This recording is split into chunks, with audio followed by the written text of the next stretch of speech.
Bismillahirrahmanirrahim. Welcome to Shine Forces Academy. This is physics test number 8 और बाकी हम सारे टेस्ट कर चुके हैं। अगर आप सीरीज़ में आपको क्वेश्चंस नहीं मिल रहे तो आप ऐसा करें कि चैनल को ओपन करें, उसके बाद प्लेलिस्ट में जाएं, ठीक है। और प्लेलिस्ट में जाके आप यहाँ से ओपन कर लें, ठीक है। आपको मिल जाएंगे सारे सीरीज़ में जितने भी आपके पास टेस्ट हैं वो मिल जाएंगे। इस बुक के हम तमाम पहले सॉल्व कर चुके हैं और इसके तमाम बाकी टेस्ट भी इंशाल्लाह मैं आपको सॉल्व करके दूंगा, ठीक है। सीजर जो है ये कौन से काइंड ऑफ लीवर है, ये याद रखें, ये फर्स्ट काइंड ऑफ लीवर है, ठीक है। अच्छा, उसके बाद चलते हैं नेक्स्ट, और नेक्स्ट क्वेश्चन है कि सिंपल पेंडुलम में एम जो है वो मास होती है, के स्प्रिंग कांस्टेंट है, तो इसमें टाइम पीरियड जो है वो किसके बराबर होता है, ठीक है। तो इसमें टाइम पीरियड होता है स्प्रिंग कांस्टेंट का, मैंने बताया हुआ है आपको कि जजर के अंदर एम डिवाइड बाई के होता है, ठीक है। स्मॉल, ये याद रखें, ये स्मॉल एम होना चाहिए, स्मॉल के होना चाहिए। यूनिट ऑफ कैपेसिटेंस, कैपेसिटेंस की जो यूनिट होती है वो क्या है, तो उसे हम फेरेड कहते हैं, ठीक है। करंट जो है ये कौन सी क्वांटिटी है, करंट जो है एक स्केलर क्वांटिटी है। हम पिछले टेस्ट में भी पढ़ चुके हैं कि इसमें कोई डायरेक्शन इन्वॉल्व नहीं होती, लिहाजा ये स्केलर है। गैमा रेज जो है ये कंसिस्ट ऑफ, इस पे कोई चार्ज नहीं होते। गैमा रेज में पहले भी बता चुका हूँ आप लोगों को कि ये न्यूट्रल होते हैं, अल्फा पॉजिटिव होते हैं, बीटा नेगेटिव पार्टिकल्स होते हैं, ठीक है। Number of derived units, number of derived units देखें, बेसिक यूनिट्स हमने पढ़ी थी 7 हैं, तो जाहिर है ड्राइव्ड यूनिट्स भी 7 होंगे, ठीक है। उन्हीं से, क्योंकि हमने अखज़ करना है ना। The distance covered in a unit time moving body is called, तो उसको हम क्या कहते हैं, स्पीड कहते हैं, ठीक है।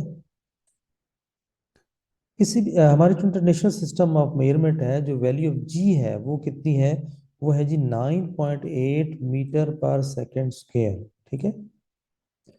तो उसके बाद नेक्स्ट क्वेश्चन है कि जो क्वांटिटी ऑफ मैटर है किसी भी बॉडी में, जो मादे की मिकदार है, उसको हम क्या कहते हैं, तो उसको हम कहते हैं मास।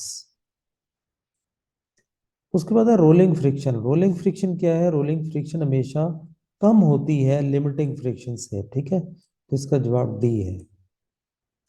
यूनिट ऑफ फ्रैक्शन क्या होती है, यूनिट ऑफ फ्रैक्शन जो है इसमें नहीं दी हुई, ठीक है। मजे की बात यह है कि यहाँ पे मौजूद नहीं है, लिहाजा ये नन है, ठीक है। तो ये आपने मुझे बताना है कमेंट सेक्शन में कि जनाब यूनिट ऑफ फ्रैक्शन क्या होती है, ठीक है।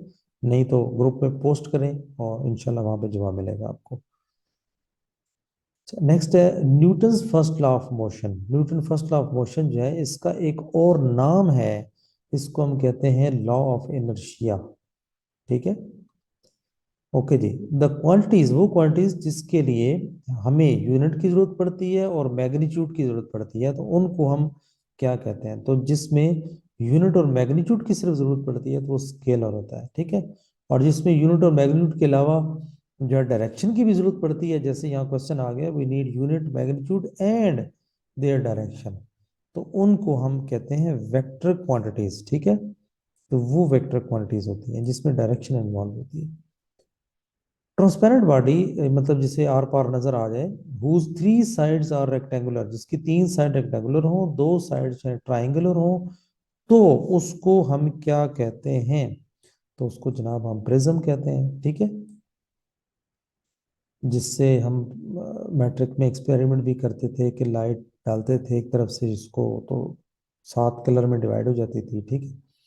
अच्छा, नेक्स्ट है कि इज अ साइड डिसीव, धोखा हमें मिलता है, which can be explain by the total internal reflection, तो जिसे हम टोटल इंटरनल रिफ्लेक्शन से एक्सप्लेन करते हैं तो इसको हम कहते हैं मायरेज, ठीक है। तो ये इसका जवाब है। नेक्स्ट है हमारा क्वेश्चन कि whenever light enters from denser to rarer medium, तो एंगल ऑफ जो इंसिडेंट है और एंगल ऑफ रिफ्लेक्शन है ये इक्वल होते हैं और 90 डिग्री बनाते हैं एक दूसरे के साथ, तो इसको हम क्या कहते हैं, तो इसको हम कहते हैं क्रिटिकल एंगल। इस एंगल को क्या कहते हैं, क्रिटिकल एंगल। न्यूक्लियस में जो नंबर ऑफ प्रोटॉन्स होते हैं उनको हम क्या कहते हैं, तो उनको हम एटॉमिक नंबर कहते हैं, ठीक है।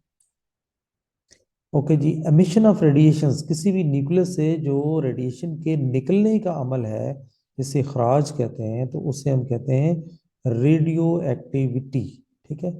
रेडियो एक्टिव में शुआएं जो है वो निकलती हैं। एटॉमिक नंबर, किसी भी एटम का जब सेम हो लेकिन उसका मास नंबर जो है वो डिफरेंट हो, तो उसको हम क्या कहते हैं, ठीक है। तो उसको हम कहते हैं आइसोटोप्स। ठीक है।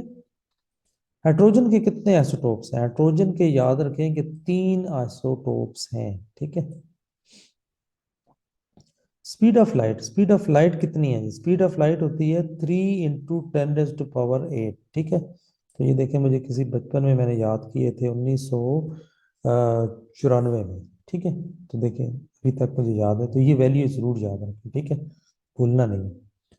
एन टाइप मटेरियल जो कि होते हैं जिसमें फ्री चार्जेस जो होते हैं, उनको हम क्या कहते हैं? तो उनको हम इलेक्ट्रॉन्स कहते हैं। ठीक है। इस तरह रट्टा लगा के रखना है आपने। मैंने देखो 1994 में लगाया, तो अभी तक याद है। The thin portion of transistor are called, जो थिन पोर्शन होता है पतला ट्रांजिस्टर का, तो उसे हम क्या कहते हैं? तो जो पतला पोर्शन होता है उसको हम बेस कहते हैं। ठीक है।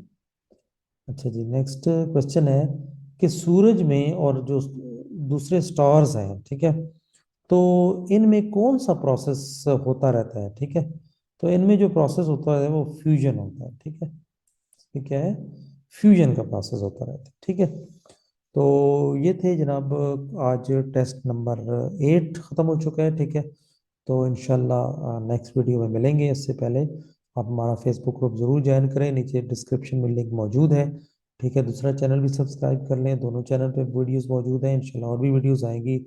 और अगर कोई तरीका आपको नहीं पता, किसी को कन्फ्यूजन है, ज़रूर पूछें कमेंट सेक्शन में, तो इंशाल्लाह वीडियो बना के मैं इन दोनों चैनल पे अपडेट कर दूंगा। ठीक है। तो ये बहुत सारा ख्याल रखें। रात काफ़ी हो गई है, आप लोगों के लिए बैठा हूँ तो वीडियो बना रहा हूँ। तो बस दुआ में याद रखा करें कि अल्लाह ताला हमें सेहत दे और आप लोगों की इसी तरह खिदमत करते रहें। ठीक है। Take care. अल्लाह हाफिज़।